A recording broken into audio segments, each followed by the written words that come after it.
মমতাকে স্টেট জিজ্ঞেস করেছিলাম তুমি বিয়ে করনি কেন, এটা প্রশ্ন হলো, ওরে ল্যাপেল খুলে চলে যাচ্ছে। আপনার তাহলে ওই ওই হেডলাইনটাও তো ইকুয়ালি লোকজনকে খেপিয়ে দিয়েছিল। কোনটা? 5 বছরে একবার জ্যোতি বসু সরকার। আর সত্যিই তো জ্যোতিবাবু যায় না, বাঙালি কোনো মাওয়িস্ট হয় না, বাঙালি এই যাদবপুরের বিপ্লবী হয়। রাজনীতিতে সম্পূর্ণ বিনা প্ররোচনা কি করে মিথ্যে বলতে হয় তা শেখার জন্য শিক্ষানবিশদের উচিত প্রিয়র পাঠশালায় যাওয়া। সিপিএম এবং মমতা ব্যানার্জি যৌথভাবে perhaps unwitting joint venture they have succeeded in throwing all Bengali talents from their motherland. আজকে আমরা সাংবাদিকতাকে এমন একটা পর্যায়ে নিয়ে এসেছি যেখানে মানুষ সবচেয়ে বেশি ঘেন্না করে পলিটিশিয়ানদের, তারপরে পুলিশ, তারপরে জার্নালিস্ট। তোমাদেরকে একটা শর্ত দিলাম, সেটা হচ্ছে অনিল বিশ্বাসকে গিয়ে জিজ্ঞেস করো যে আমাকে আনন্দবাজার যা বেতন দেয় তার চেয়ে 10 টাকা বেশি বেতন দিতে পারবে কিনা। যদি দিতে পারে আমি কালকে আনন্দবাজার ছেড়ে গণশক্তি জয়েন করব। যে ভাই আমি মুসলমানদের সকাল থেকে রাত্রির অবধি দেশদ্রোহী বলবো, বাংলাদেশ নিয়ে যাবতীয় কল্পকাহিনী করব, টিএমসিকে গাল দেবো আর বিজেপির ব্রিফ নিয়ে লড়ে যাব, তোমাকে যদি কোনোদিন কোনো ট্রাভেল স্পটে পায় ও শালা তোমাকে বেছে বেছে মেরে দেবে। আমাকে এরকম করে দু হাতে ধরে বলেছিল বল নেহরু, আমি বলবো না, আমাকে চমকাচ্ছি লাল ঝান্ডা নিয়ে, তার ডান্ডা ভরে দেবো। হ্যাঁ, আনন্দবাজারের ফ্যান যাদবপুর মোড়ে সিপিএমের গুন্ডারা ড্রাইভারকে ভিতরে রেখে চালিয়ে দিয়েছিল। 6ই ডিসেম্বর 1992 সালে যেদিনকে বাবরি মসজিদ ভেঙেছিল সেদিন আমি সেখানে হাজির ছিলাম।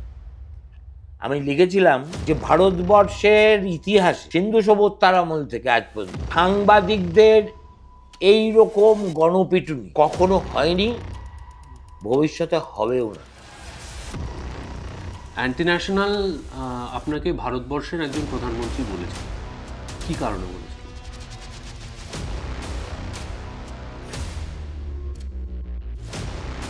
Hello and welcome to time and tide podcast with Sourav.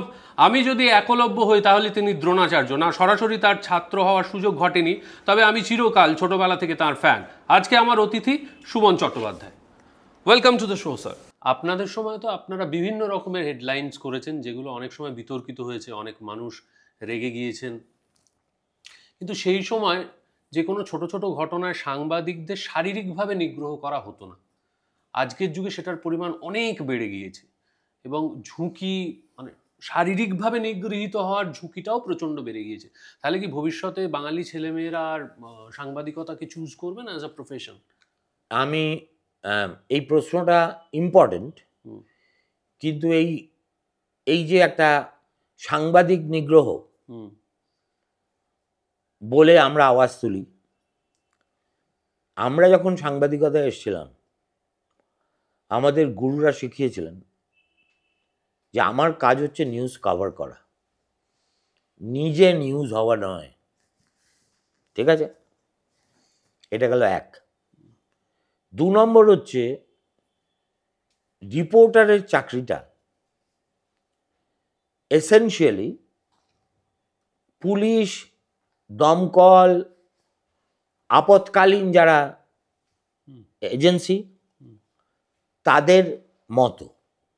ঠিক আছে, ফলে আমি আই গট, মানে কি বলবো, caught up in a crossfire between 2 factions of Sikh extremists inside Golden Temple।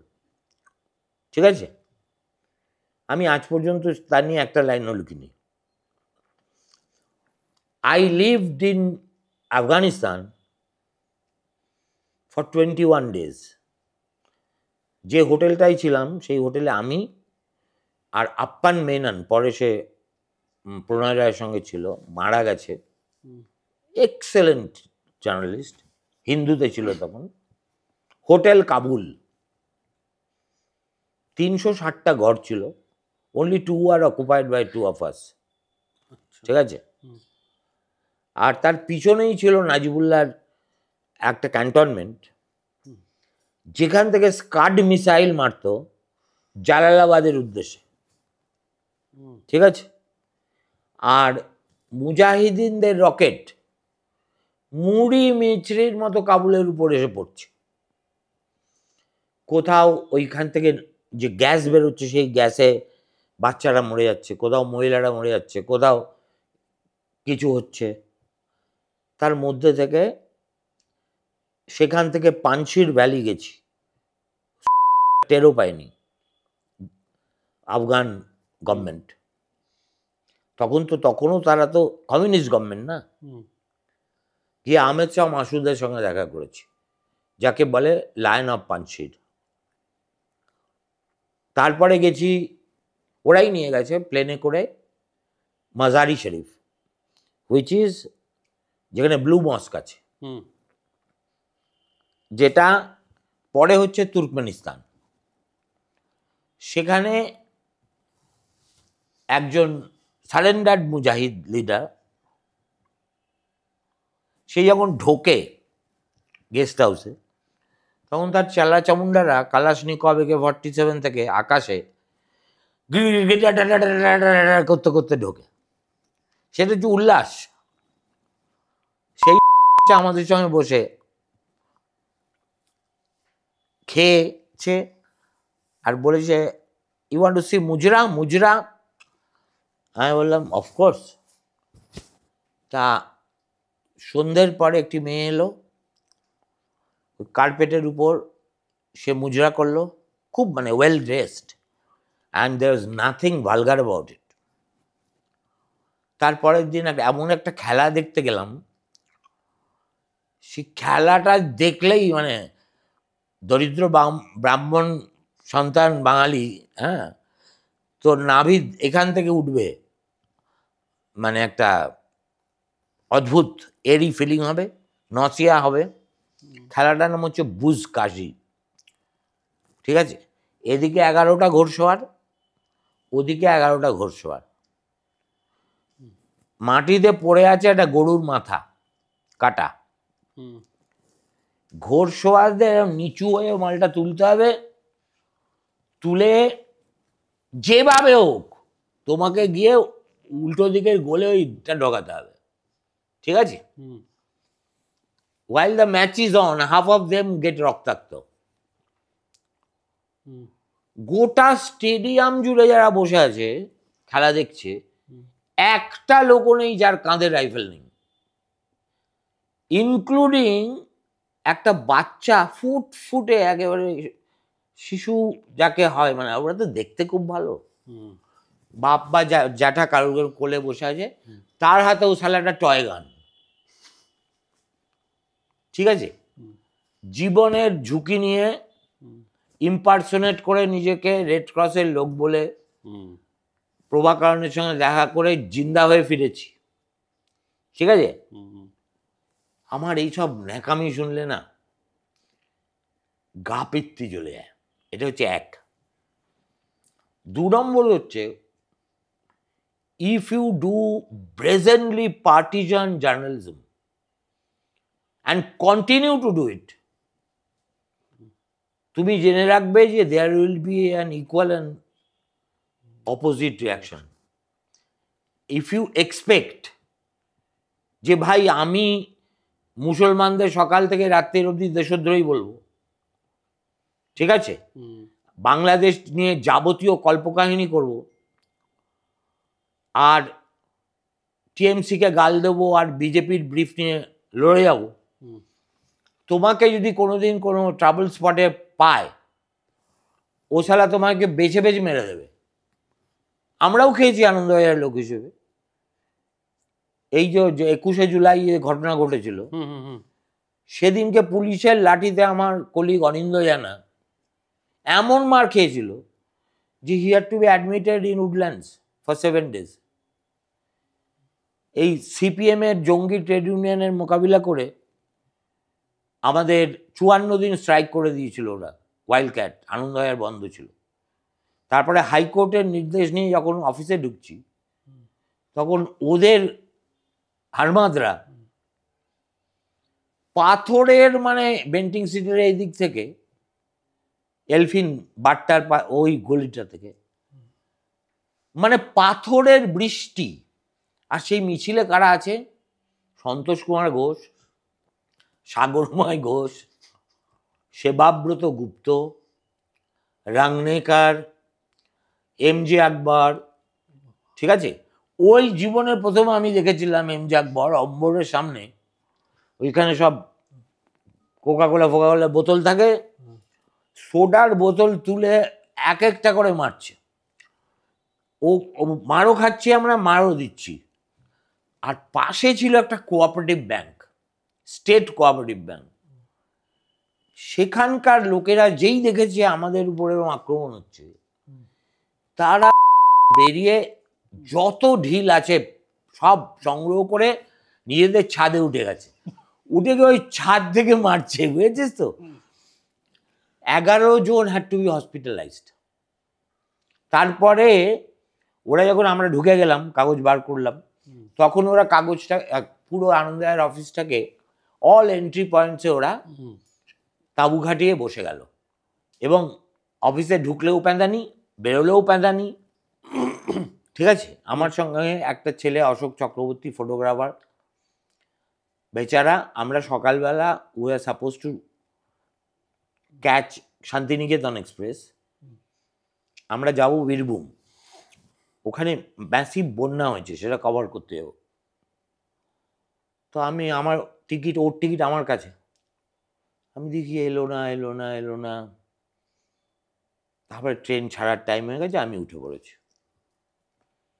পরের দিন কাগজে দেখি অশোক চক্রবর্তী শরীরে বোধহয় এইখান থেকে এই অবধি সব ব্যান্ডেজ, একটা হাসপাতালের বেডে শুয়ে আছে, সেটা ছবি ছাপা হয়েছে। আমি একমাত্র লোক ছিলাম, আমি ছোটবেলা থেকেই টিকরামবাজ। আমি ওদেরকে বলেছিলাম যে ভাই আমাকে যদি মারো, আমি তোমাদের সামনে দিয়ে যাব, আবার তোমাদের সামনে দিয়ে বেরোবো। এটা আমার রুটি রোজগারের জায়গা। তোমাদেরকে একটা শর্ত দিলাম, সেটা হচ্ছে অনিল বিশ্বাসকে গিয়ে জিজ্ঞেস করো যে আমাকে আনন্দবাজার যা বেতন দেয় তার চেয়ে 10 টাকা বেশি বেতন দিতে পারবে কিনা। যদি দিতে পারে আমি কালকে আনন্দবাজার ছেড়ে গণশক্তি জয়েন করব। আর যদি দিতে না পারে তাহলে তোমাদের ঢ্যামনামি কিন্তু তুমি আমাকে চেনো না, আমি তোমাদের সব কটা মুখ চিনে রেখেছি। কার বাড়ি কোথায় আমি বাড়িতে ঢুকে পেঁদাবো, এবং তোমার কোনো ধারণা নেই কত হাত কাটা কান কাটা আমি চিনি। ঠিক আছে, কংগ্রেসের লোকেরা এসে আমাদের হেল্প করতে চায়, এই করতে চায়, যে কাউকে আমরা ঢুকতে দিচ্ছি না, নন পলিটিক্যাল। তাহলে তুই আমাকে করবি, আমরা নকশাল পেঁদিয়ে আমরা বড় হলাম। হ্যাঁ, আমাকে এরকম করে দু হাতে ধরে বলেছিল বল নেহরু, আমি বলবো না, সালা একদম সানবাজানো ইয়েতে ফেলে দিয়েছিল। আমাকে চমকাচ্ছি লাল ঝান্ডা নিয়ে, তার ডান্ডা ভরে দেবো। হ্যাঁ, তারপরে আমার ওই মূর্তি দেখে ওরা, না না সুমন দা ঠিক আছে ঠিক আছে ঠিক আছে। হ্যাঁ, আমি বললাম যদি কোনো বৃদ্ধ মানুষ আমাদের এখানে যারা আছেন, সন্তোষবাবু, এরা কে তোরা জানিস? এমন নয় যে জানিস না।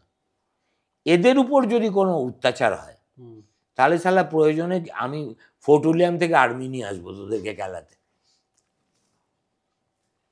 তো আমি খুব ডেয়ার ডেভিল ছিলাম, এরকম আমার মতো ওখানে অজস্র ছেলে ছিল যারা ডেয়ার ডেভিল, কিন্তু তারা চুপ করে থাকতো।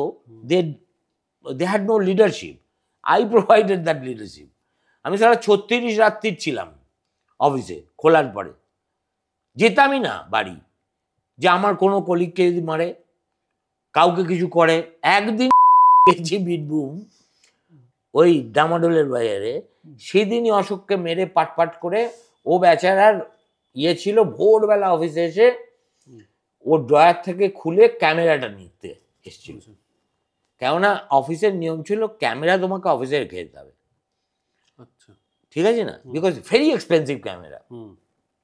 বেচারা ওখান থেকে ট্যাক্সি নেই বলে বেন্টিং সিটে পৌঁছেছে, আর শুরু হয়েছে মার। সেই অশোকের ওই ছবি দেখে না, আই ফেল্ট সো হরিবল। তারপরে অশোককে আমি ফিরে এসে হাসপাতালে জিজ্ঞেস করলাম, কোন হয়েছে রে, বলতে পারবি? বললো, না রে, মুসলমান ছেলে, ওই চত্বরেরই হবে, আমার মনে হলো হায়ার্ড গুন্ডা। আমি বললাম আচ্ছা। তো আনন্দবাজারের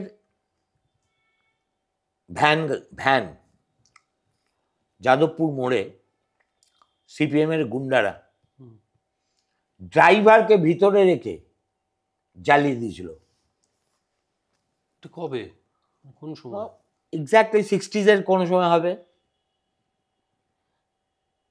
সুতরাং মিলিটেন্সি কাকে বলে, প্যাঁদানি কাকে বলে, 6ই ডিসেম্বর 1992 সালে যেদিনকে বাবরি মসজিদ ভেঙেছিল, সেদিন আমি সেখানে হাজির ছিলাম। আমি লিখেছিলাম লাস্ট লাইনে ফিরে অনেক পরে, যে ভারতবর্ষের ইতিহাসে, কেমন সিন্ধু সভ্যতার আমল থেকে আজ পর্যন্ত সাংবাদিকদের এই রকম গণপিটুনি কখনো হয়নি, ভবিষ্যতে হবেও না। জার্মান ডয়চেভেলের জার্মান সাহেব ওখান থেকে বেরিয়ে এসে আমরা ওখানে একটা সানে আবাদ বলে হোটেল ছিল, সেখানে এসেছি, দেখি মাথা দুফাঁক হয়ে গেছে, ও এরকম করে ধরে বসে আছে। বিবিসি রিপোর্টারের ঠ্যাঙে এমন মেরেছে এই সেবকগুলো, ঠিক আছে। আফগানিস্তান ওয়ার কভার করতে গিয়ে more than 100 American journalists lost their lives. সুতরাং বাপু, যদি এই প্রফেশনে আসো, তাহলে খারাপ কথাটা বলতে পারছি না, খারাপ কথাটা বলতে গেলে আমাকে লোকে বলবে অশ্লীল ফশ্লীল। You have to have that in you. Part of it is professional hazard, part of it is you invite yourself, ঠিক আছে। আর এই যে এত কিলবিল করছে সাংবাদিক, ওই সে সৃজিত একটা কিছু ছবি করেছে না, কিলবিল সোসাইটি, আমার ধারণা সব জার্নালিস্টদের নিয়ে করা উচিত ছিল। অ্যাকচুয়ালি কিলবিল সোসাইটি হচ্ছে আজকের জার্নালিস্টরা, কক্ষর গোমাংস, ঠিক আছে। এদেরকে আমি বলি বাইট ব্রিগেড, ঠিক আছে। গিয়ে ডান্ডা ধরিয়ে দিলে, আর একটা উত্তেজনার মুহূর্তে আমার মুখের সামনে যদি কেউ ডান্ডা ধরে, আমি ছেড়ে দেবো? হ্যাঁ, আমি তো সরাবই, সরালেই বলে জার্নালিস্ট নিগ্রহ, আর নিজেদের বাজনা নিজেই বাজাচ্ছে। So this is also a perversion of what should have been journalism. আমরা যখন ইয়াং রিপোর্টার, তখন বাংলার যে কোনো সিপিআইএম অফিসে গেলে একটাই কথা বলতো, আপনার সঙ্গে কথা বলে কী লাভ, আমরা যা বলবো আপনি তো তা লিখবেন না, লিখলেও ছাপবে না, মালিক যা বলবে তাই হবে। তারপরে বের করে দিত, ঠিক আছে। আমরা কখনো কখনো বের করে দিলেও চলে আসতাম, কখনো কখনো তা সত্ত্বেও বসে থাকতাম। দায়টা তো আমার, দায় তো। তো আমি মনে করি যে যদি মারধর খাওয়া নিয়ে এত উৎকণ্ঠা থাকে, তাহলে বাবাকে বলো অন্য একটা চাকরি খুঁজে দিতে, আর মেয়েরা হলে সত্তর বিয়ে করে নিতে। আর এই কান্না কাউকে প্রভাবিত করে না, এটা জেনে রাখা দরকার। কেননা আজকে আমরা সাংবাদিকতাকে এমন একটা পর্যায়ে নিয়ে এসেছি যেখানে মানুষ সবচেয়ে বেশি ঘেন্না করে পলিটিশিয়ানদের, তারপরে পুলিশ, তারপরে জার্নালিস্ট, ঠিক আছে? সেই সমাজই তোমাকে প্রোটেক্ট করবে যে সমাজের কনসিয়েন্স হিসেবে তুমি কাজ করতে পারো। আমাকে মারুক দেখি, আমি মুর্শিদাবাদে যাবো, ওই ধুলিয়ানে দাঁড়িয়ে কভার করব, কোনো হিম্মতে আমার গায়ে হাত দিক। I have earned that credibility. কিছুই করিনি, কোনোদিন কিছু জানি না, সালা মুর্শিদাবাদ খায় না মাথায় দেয় তাই জানি না, ঠিক আছে? সেখানে গিয়ে যদি আমি একটা লাঠি খাই, খেতেই পারি। In a right situation you are entering, আর পিঠে যদি একটা লাঠি পড়বে না। আর আমার কথা হচ্ছে সবচেয়ে বেশি মার খায় ফটোগ্রাফাররা, তাদের কথা তো কেউ বলে না। প্রেস ক্লাবে এত আমি পিছন থেকে কলকাঠি নেড়ে এই ফটোগ্রাফারদের মেম্বার করালাম, শালা কয়েকটা গিয়ে কলকাতা হাইকোর্টে অমৃতা সিনহার ওখানে মামলা করে দিয়েছে। So this is our community, rotten, কেমন, ডিভয়েড অফ এনি প্রিন্সিপাল, ঠিক আছে? আর any Tom Dick and Harry today thinks he can be a journalist, and this is a contribution of the social media. Social media has enabled the process of communication with everyone to everyone, যেটা আগে ছিল না। রেভলিউশনটা হচ্ছে তাই। আজকের পৃথিবীতে everyone thinks that he is a journalist, he can write and also abuse, also troll, ঠিক আছে? বাস সবাই, আমরা সবাই রাজা, আর আমাদের এই রাজার রাজত্বে তাহলে সেখানে ভালো আর মন্দ, এই যে কথাটা বারবার আসছে, কোনটা চাল আর কোনটা কাঁকড়, বাছাই কেউ করতে পারছে না। থিয়েটার দেখেন? থিয়েটার ছেলেবেলায় দেখতাম খুব। নান্দিগাঁড়ে ফুটবল নাটক দেখেছেন? নান্দিগাঁড়ে ফুটবল না, নান্দিগাঁড়ে ফুটবল নাটকে একটা বিখ্যাত কথা ছিল, এই তো জীবন কালিদা। হ্যাঁ, এই তো জীবন কালিদা শুনেছি। আমি ছবি নাটক যা দেখেছি সব সৌম্যমিত্র। না, কিন্তু এই তো জীবন কালিদা আর আমাদের স্কুলে শের আফগান হয়েছিল, হ্যাঁ, অজিতেশ, তার দেখেছি। আর ব্রাত্য, এখন স্খলিত ব্রাত্য, তার যখন স্খলন হয়নি তখন উইঙ্কেল টুইঙ্কেল দেখে আমি এতটাই মুগ্ধ হয়েছিলাম যে I wrote my column on it and I introduce this fellow to Bengalis. তারপরে আমি দেখলাম উইঙ্কেল টুইঙ্কেল ওর উত্থান, এসব নিয়েও একটা প্রতিদিনের পুজো সংখ্যায় লম্বা লেখা লিখেছে, 30-40 পাতার একটা নিবন্ধ। The only name missing was mine. না, এই যে আপনার জীবনের একটা সময় তো মনে হয়েছিল এই তো জীবন কালিদা, এবং কালিদা না থাকলে আপনার জীবন শেষও হয়ে যেতে পারত। হ্যাঁ, হতো শ্রীলঙ্কায়। হ্যাঁ, সেই কালিদা তো ঈশ্বরের অবতার হিসেবে নেমেছিলেন। তার কাহিনী আমি সবিস্তারে বর্ণনা করেছি অনেকবার। আমার একটা ইংরেজিতে মেমোয়ার আছে। যেহেতু ওই বইটা বেরিয়েছিল 2018 সালের বইমেলার পরে, আর ওই বছরই ডিসেম্বর মাসে আমি গুমঘর চলে যাই, ফলে ওই বইটা সেইভাবে প্রচারই পায়নি। মাই ডেট উইথ হিস্ট্রি, 7 জনকে নিয়ে আরেকটা বই আছে, সেটার নাম হচ্ছে সেদিনের সপ্তারোহী। হ্যাঁ, সেদিনের সপ্তারোহী। সপ্তারোহীতে এই বইটা বের করেছে ভিরাসাত। ভিরাসাতকে কেন আমি বই দিয়ে অনেকে জিজ্ঞেস করেছে, কেউ অনেকে নামই শোনেনি এই পাবলিশারের, বলছে খায় না মাথায় দেয়, এঁকে দিচ্ছ কেন? আমি বলবো আমি যখন জেল থেকে এসেছিলাম, they are the only ones who came to my house and showed the courage of printing my book, যেটার নাম হচ্ছে গুমঘর গুলজার। ঠিক আছে? Gumghar Gulzar is not a fiction.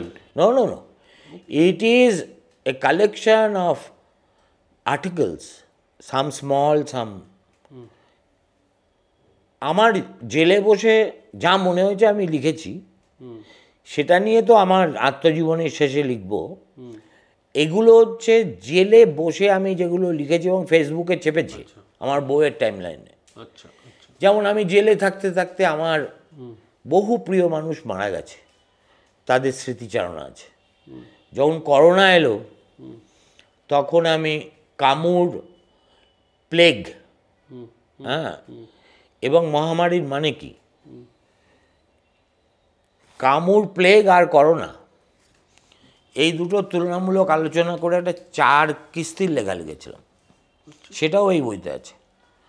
ঠিক যেমন আমি ওখানে থাকাকালীন নীরেন্দ্রনাথ চক্রবর্তী মারা গেলেন নবনীতা দেব সেন, মারা গেলেন কৃষ্ণা বসু, মারা গেলেন কৃষাণু বলে একটা ভট্টাচার্য বলে একটা ছেলে ছিল আনন্দবাজারে, আমার অত্যন্ত ঘনিষ্ঠ। মারা গেল প্রশান্ত বলে একটা ছেলে, বম্বেতে আমাদের করেসপন্ডেন্ট ছিল। সো ইট ওয়াজ এ মৃত্যু মিছিল কাইন্ড অফ। আমি তাদের স্মৃতি তর্পণ করেছি অল্প অল্প করে। বেশ। ঠিক তেমনি জেল নিয়ে কিছু ফানি স্টোরিজ, কেমন, যেমন একটা যদি অ্যানেকডোট হিসেবে আমাদের সঙ্গে শেয়ার করেন। অনেকগুলো আছে। না, জেলের ব্যাপারটা হচ্ছে, জেলে যারা কনভিক্ট তারা জেল শাসন করে। কারুর যাবজ্জীবন হয়ে গেছে, কারুর বেশিরভাগই লাইফার। তারা জেল শাসন করে এই কারণে যে আদালত তাদেরকে বলে দিয়েছে যে জেলটাই হচ্ছে তোমাদের চিরস্থায়ী বন্দোবস্ত। এবং এরা রুটিনলি বছরে বোধহয় 1 মাস প্যারোলে বাড়ি যায়, আচ্ছা, বউ বাচ্চার সঙ্গে থাকে, আবার ফিরে আসে। নোবডি ফোর্সেস দেম টু, পালিয়েও যায় 2-1 পিস, কিন্তু আবার ধরা পড়ে। কিন্তু আমি যেখানে ছিলাম সেখানে পালাতো না। আমি এই ধরনের লাইফ কনভিক্টদের সঙ্গে সময় কাটাতে পছন্দ করতাম। আপনি কি ওদের সঙ্গে একই সঙ্গে এক জায়গাতেই এক জায়গায় থাকতাম। আমার মেডিকেল ওয়ার্ডে, যেখানে প্রথম আমাকে গিয়ে রাখা হলো বিকজ অফ মাই হেলথ, আমার পাশে নিজের বউকে খুন করা, তার পাশে ও লোকটা কী করছিল জানি না, উল্টো দিকে যে ছিল একজন আর্মির মেজর, ডাক্তার ছিলেন, তিনি তার নিজের স্ত্রীকে 36 টুকরো করে রেফ্রিজারেটরে রেখে দিয়েছিলেন, এবং তারপরে এক একটা টুকরো নিয়ে নিয়ে ওই যেভাবে মারা গেলে লোকে ভস্য ঢালে, উনি সেইভাবে সেই কোথায় কোথায় লুকিয়েছিলেন। আর ও ছেলে মেয়ে দুজনেই বিদেশে থাকতো। অ্যান্ড সেখান থেকে উনি যখনই ছেলে মেয়ে ফোন করতো বলতো মাকে দাও ফোন, এই মা বাইরে গেছে, মা বাজারে গেছে, এই করে কাটিয়ে দিত। মেয়ের সন্দেহ হয়। After a while he came, she came, ভাইকেও ডেকে নেয়। So they unravel the whole thing. And this man was given, আমি যখন চলে আসছি সেই সময় শুনলাম, লাইফ সেন্টেন্স। এবং এই লোকটা অপারেশন ব্লু স্টারে আমাদের আর্মির লোক, ডাক্তার ছিল, ঠিক আছে। এই জেনারেল ব্রাডের সঙ্গে কাজ করেছে, বাংলাদেশ যুদ্ধে ঢাকায় ছিল, ও বাবা, ঠিক আছে। এবং সে হচ্ছে, আমি তাকে বলতাম যে শাহেনশাহ জেলের, নিজের মতো করে থাকতো। He had his own rules.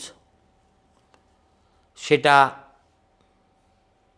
উনি ওই কোর্টের মাধ্যমেই সব, বয়স হয়ে গেছিলো 77-78 বয়স। আমি বললাম যে you are strikingly fit for your age. কারণ আমি তো উড়ে বলতে পারি না, আর ও বাংলা বলতে পারে না। যদিও ও আমাকে কথায় কথায় বলেছিল যে ওর বাবার একটা বরফের ফ্যাক্টরি ছিল 24 পরগনার কোথাও, সেখানে প্রতিবার গ্রীষ্মের ছুটিতে ওদের আসতে হতো, কিন্তু এসে কোনো কাজ হয়নি, বাংলাটা শেখেনি। তা আমার কিছু যায় আসে না। তখন উনি বললেন, you know how long the Japanese live? I said yes. বলছে they on an average a Japanese live for 120 years. So even if I have to spend 14-16 years here, I will still have another 20 years to live. ঠিক আছে। এবং তার ঠাট but কোন শালা বলবে সে জেলে আছে, ঠিক আছে? আর সে ঠিক তার আমার উল্টো দিকের বিছানাতেই শুতো। 7টা না 8টা খবরের কাগজ রোজ সকালবেলা কিনত। তার মধ্যে বেশিরভাগই ওড়িয়া, একটা দুটো ইংরেজি আসতো, ওর কৃপায় আমি পড়তাম। কঞ্জুস নাম্বার 1, মানে যা কিছু আছে সব নিজের জন্য, কাউকে কিছু দেবে টেবেন না। So but I found him A fascinating character. আমি খালি ওই ভদ্রলোকের উপরেই একটা উপন্যাস লিখতে পারি, ওই ভদ্রলোকের উপরেই আমি একটা মেগা সিরিয়ালের স্ক্রিপ্ট লিখে দিতে পারি, ঠিক আছে? এইরকম ওখানে আমি মাওয়িস্টও দেখেছি, মানে ড্রেডেড মাওয়িস্ট, যারা বাস্তার থেকে অন্য জায়গা থেকে অ্যারেস্ট হয়ে ওখানে এসেছে, একেবারে গরিবস্য গরিব, কিন্তু চেহারাগুলো হচ্ছে মনে হচ্ছে যেন রামকিঙ্করের ভাস্কর্য, এত সুন্দর করে ইয়ে করা। জেলেও তারা আমি দেখতাম 2 ঘন্টা 3 ঘন্টা ধরে থানিট তুলে এক্সারসাইজ করছে নিচে, ঠিক আছে, জাস্ট টু কিপ ফিট। তাদের মধ্যে একজনকে আমি জিজ্ঞেস করেছিলাম যে কবি না কবি তো ছুट्टी मिलेगा? হ্যাঁ মিলেগা। তা আমি বলেছি যে घर वापस जाने के बाद आप क्या करोगे? ওরা কথা খুব কম বলতো, হ্যাঁ, because they are train not to talk, everything বলবে, খালি ওই অ্যাক্টিভিটি নিয়ে কেউ জিজ্ঞেস করো না। তো একটা দোস্তি হয়ে যাওয়ার পর সব বলতে শুরু করে।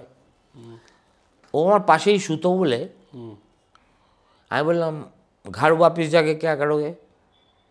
ও আমাকে শুধু এরকম দেখালো, ঠিক আছে? তা আমি ভাবলাম এই শালা এই মাওয়িস্টগুলো কী দিয়ে তৈরি? আমরা আমাদের নকশালদের দেখেছি পুলিশ তাড়া করলে বাবারা আমেরিকা পাঠিয়ে দিয়েছে, ঠিক আছে?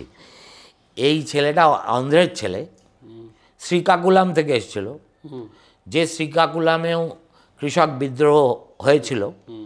আমার মনে আছে ঝাড়গ্রামে যখন স্কুলে পড়তাম তখন শ্রীকাকুলামের নামে নকশালরা স্লোগান দিত, এমনকি স্কুলেও একদম দেয়াল লিখনে ভর্তি করে দিয়েছিল, নীল দিগন্তে রক্ত সূর্য শ্রীকাকুলাম লাল সালাম, ঠিক আছে? এই ছেলেটা সেই শ্রীকাকুলামের। আরেকটা ছেলে ছিল who was the bodyguard of number 1 in the Maoist rank, personal bodyguard, এবং হি ওয়াজ এ মালায়ালি, ঠিক আছে? মালায়ালি? হ্যাঁ, বাঙালি ফাঙালি কোনো মাওয়িস্ট হয় না, বাঙালি ওই যাদবপুরের বিপ্লবী হয়। হ্যাঁ, বাঙালি বিপ্লবী হওয়াটা ওই 60-এর দশকে শেষ হয়ে গেছে। বেশ কয়েকজন হওয়ার জন্য গ্রামটামে গেছিল, হ্যাঁ, অনেকে তো গ্রামে গিয়ে কাজ করার চেষ্টাও করেছে। সব ইয়ের বইটা পড়ে নিস, সন্তোষ রানাও একটা আত্মজীবনী লিখেছেন, সেটা আমি রিভিউ করেছিলাম। সেই সন্তোষ রানার ইয়েতে গ্রামে গঞ্জে, বিশেষ করে মেদিনীপুরের গ্রামে গঞ্জে নকশাল বাড়ির পরীক্ষা কীরকম ছিল, কিভাবে তারা করতো, কিভাবে ব্যর্থ হয়েছে, ইট is a very faithful account of what actually happened. কিন্তু উনি হয়তো নামগুলো ইচ্ছে করেই যেগুলো আসল নাম সেগুলো ব্যবহার করেননি। ওই বইটা পড়লে কিছুটা পাওয়া যায়। আরেকটা আমি দেখেছি নকশালদের একটা অদ্ভুত নস্টালজিয়া আছে, যেটা চারুবাবু সম্বন্ধে। কেন আছে I have not been able to comprehend সোফার। বোধহয় নেক্সট জেনারেশনে যারা শুধু ইতিহাস হিসেবে পড়বে তারাও কম্প্রিহেন্ড করতে পারবে না। কিন্তু না, আমি বলছি, আমি তো পড়েছি। I find Kanu Sanyal A fur more interesting character, কিংবা জঙ্গল সাঁওতাল, ঠিক আছে? মানে Kanu Sanyal is a better leader also, মানে I couldn't care less, but someone who fought from the front. আর প্রেসিডেন্সি কলেজে তো আমরা দেখেছি of Naxal of elite variety, right ঠিক আছে। Right Presidency college was a hotbed, কাকা was a student of Presidency, কিন্তু কাকা টাকা আমাদের চাইতে অনেক সিনিয়র। আমার শুধু একটা জিনিস জানার ইচ্ছে হচ্ছে যে তখনকার যুগে আপনাদের কাগজের মালিকই বলি, অভিকবাবু মালিক ছিলেন, এরকম ফিয়ারলেস কাজ করেছেন আপনি, বহু মানুষকে চটিয়ে দিয়েছেন, বহু মানুষ থ্রেট করেছে, না কেউ থ্রেট করেনি। লেখাটা না ছাপার জন্য তো বলেইছে। হ্যাঁ সেটা একবার বলেছিল। হ্যাঁ, আপনাদের কোনোদিন সেগুলোকে ওই রকম ঝঞ্ঝাটের মধ্যে পড়তে হয়নি যে না লেখা বন্ধ হয়ে গেল কারণ পলিটিক্যাল প্রেশার আছে? একবার হয়েছে, জাস্ট ওয়ান্স। বলা যাবে? হ্যাঁ কেন বলা যায়, আমি লিখেছি তো। প্রিয়রঞ্জন দাসবংশী 1987 সালে প্রদেশ কংগ্রেসের সভাপতি ছিলেন। বাজারে গুজব ছিল যে আই অ্যাম ক্লোজেস্ট টু প্রিয়, এবং বিমান বোস আমার নাকেই ইঙ্গিত করে কলকাতাতে প্রেস কনফারেন্স করেছিলেন যে প্রিয়রঞ্জন দাসবংশী নাকি কয়েকজন নির্দিষ্ট সাংবাদিককে কালার টেলিভিশন উপহার দিয়েছে। তো আমি কি বলবো, বিমানদার যা খুশি বলতে দাও। আমার বাড়িতে তখনও black and white TV Kolkata থেকে নিয়ে গেছি, সেটাই দেখি। টেলিরামা না কি একটা কোম্পানির ছিল, সে যাই হোক। আমাকে 87 ইলেকশন কভার করার জন্য অয়বাবু দিল্লি থেকে কলকাতায় নিয়ে আসেন, এবং আমাকে বেছে বেছে, তখন অবিভক্ত দিনাজপুর ছিল, দিনাজপুর হচ্ছে প্রিয়র বাড়ি, কালিয়াগঞ্জ, এবং তখন আমার যতদূর মনে আছে অবিভক্ত দিনাজপুরে বিধানসভার আসন ছিল 17টা, আচ্ছা, out of which Congress won 7 in 82.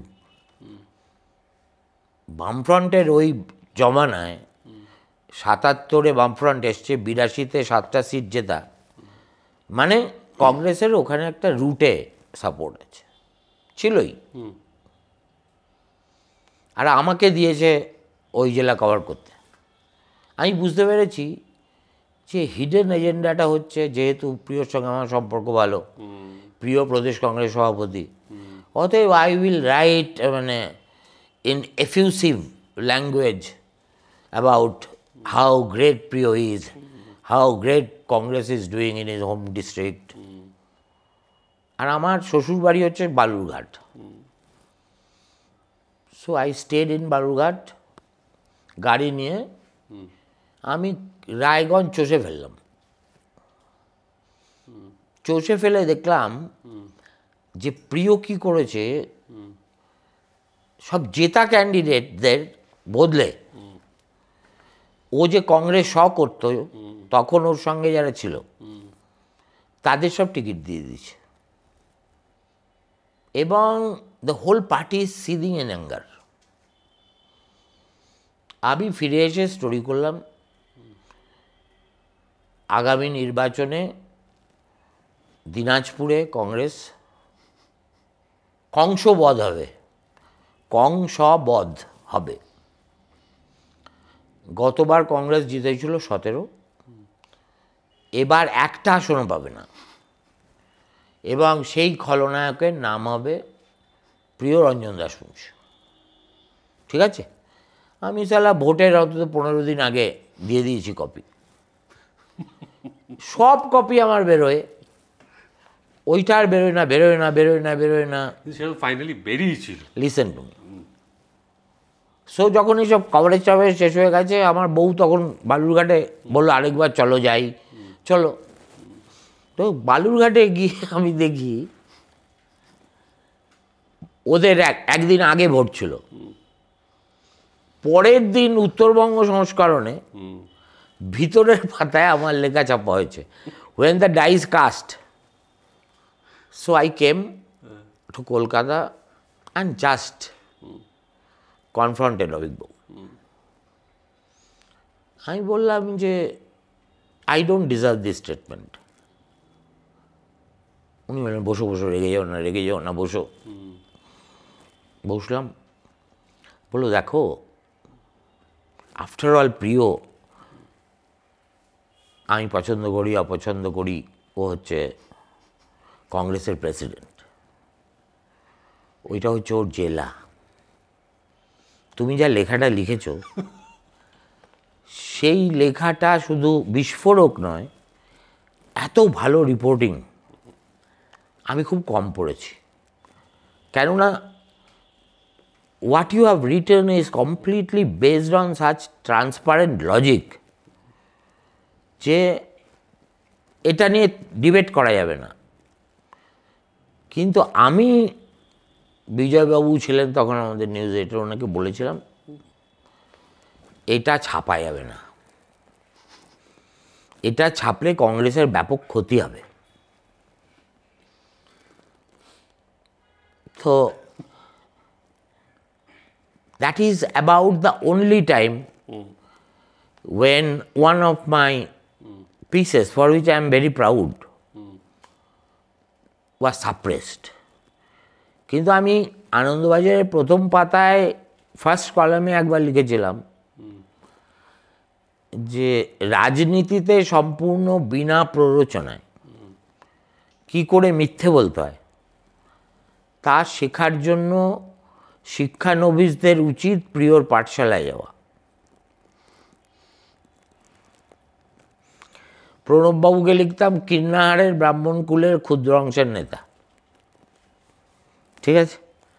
Buddhadeb Bhattacharya সম্পর্কে লিখতাম বিপ্লবী আধা কবির বাংলা অনার্স পড়া ভ্রাতুষ্পুত্র। সুব্রত মুখার্জিকে লিখতাম কংগ্রেস মানে কংগ্রেস নেতা গড়িয়াট। সৌগত রায় আমার বিরুদ্ধে কী সব একটা কাঠি করেছিল, পরিষ্কার লিখে, ওর কোনোদিন নাম ছাপেনি 3 বছর ধরে আনন্দবাজার। মমতাপন্থী কংগ্রেসী নেতা, ঠিক আছে। মমতার নাম দিয়েছিলাম পটুয়াপাড়ার অগ্নিকন্যা, পটুয়াপাড়ার অগ্নিকন্যা। লোকে বলে না আমি মমতার এসব ছেড়ে দে। সোমেন মিত্তিরকে প্রকাশ্যে লিখেছিলাম কালোয়ার, ঠিক আছে। আজকের দিনে আমাকে নাজিবুল্লাহর মতো ঝুলিয়ে দেবে ল্যাম্পপোস্ট, হ্যাঁ, মানে সোজা করেও ঝোলাবে না, উল্টো করে। আর মোটামুটি আমার বাড়িতে 250টা পুলিশের নোটিশ আসবে। আর যদি সেন্ট্রাল লিডারশিপকে ইনভলভ করি তাহলে আমি তো দেখেইছি কী হয়েছে। ইউসি এটা বলতে গেলে না এর একটা থিওরিটিক্যাল পার্সপেক্টিভ আছে, যেটা অধিকাংশ লোক বোঝে না। সেটা হচ্ছে ভারতবর্ষের সাংবাদিকতা হঠাৎ করে এক ধরনের সাবালকত্ব অর্জন করে এমার্জেন্সি শেষ হওয়ার পরে। এ কথা মনে করার কোনো কারণ নেই যে ভারতবর্ষের সাংবাদিকতা তার আগে নেহেরুর আমলে অথবা ইন্দিরা গান্ধীর প্রথম দিকের আমলে সাংঘাতিক একটা কিছু বৈপ্লবিক ব্যাপার স্যাপার ঘটাতো তা নয়। এমনকি নেহেরুর আমলে যদি লোকসভাতে কোনো বিতর্কে কোনো বড় ব্যবসায়ী গোষ্ঠীর নাম আসত, পরের দিন হিন্দুস্তান টাইমস অফ ইন্ডিয়া কোনো কাগজে সে সম্পর্কে রা কাড়া হতো না, ঠিক আছে। গান্ধীজি এত বড় দেশ ছিলেন, গণতন্ত্রপ্রেমী, যে হিন্দুস্তান টাইমসের কার্টুনিস্ট ভদ্রলোকের নামটা আমি ভুলে যাচ্ছি, উনি গান্ধীকে নকড়া ছকড়া করে কার্টুন রাখতেন। একটা কার্টুন বিড়লারা ছাপানোর আগে, তখন উনি বিড়লা হাউসেই ছিলেন, গান্ধীজিকে দেখাতে যায়। গান্ধীজি বেদম রেগে যায়, রেগে গিয়ে বলে নো ইউ ক্যানট প্রিন্ট ইট। তখন এসে জানি না কে বিড়লা না কে বলেছে ওকে ঘরে ডেকে, we are very sorry, this cartoon can't be carried and Gandhiji will not like it. তখন বলেছে, হাউ ডু ইউ নো?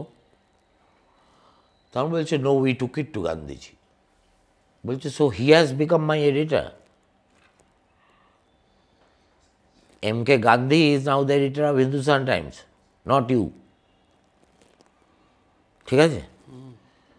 তখন ও বলছে, দেখো, there is no point fighting with me. This is the instruction I have got from the owners. Well, all right. He went back, wrote his resignation letter, gave it and left.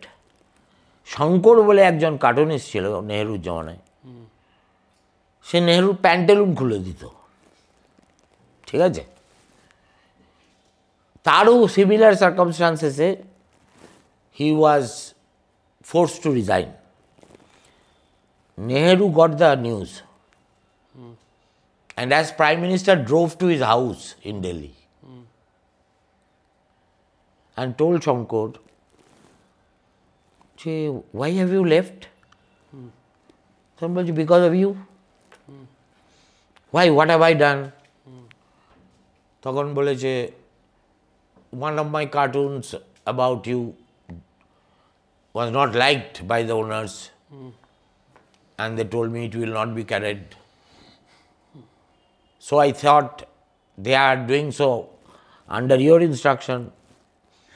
তো নেহরু ওখানে বসে বলে, do you think that I can issue such an instruction? Or do you think if I were the culprit, I would have come to your house all the way, being the Prime Minister of this country, to persuade you to withdraw your resignation? That was Nehru. আর যেটা আগে বললাম, এই মোহনদাস করমচাঁদ, ঠিক আছে না, একদম the ওয়াইলি Bania from Gujarat, ঠিক আছে? আনফর্চুনেটলি ভারতবর্ষের যাবতীয় সর্বনাশের মূলে। আর কিছু বলছি না। এখন একটা খুব পপুলার টার্ম হয়েছে লাস্ট কয়েক বছরে, বিশেষত সোশ্যাল মিডিয়ার জন্য এটা বহুবার ব্যবহৃত হচ্ছে, কিন্তু এর আগেও এই কথাটা ভীষণ একটা পরিচিত টার্ম ছিল, অ্যান্টি ন্যাশনাল। অ্যান্টি ন্যাশনাল আপনাকে ভারতবর্ষের একজন প্রধানমন্ত্রী বলেছিলেন, কি কারণে বলেছিলেন? ওই যে আমি একটা স্টোরি ব্রেক করে দিয়েছিলাম, আসামে রাষ্ট্রপতি শাসন হতে চলেছে এবং সেনা মোতায়েন হবে। আমি আমার সূত্র থেকে খবর পেয়েছি, খবর পেয়ে আমি করেছি। সেটা আনন্দবাজারে 8 কলম হয়েছে, তাতে হয়তো দিল্লি পৌঁছতে বেলা হয়ে যেত, জানতে পারতো না।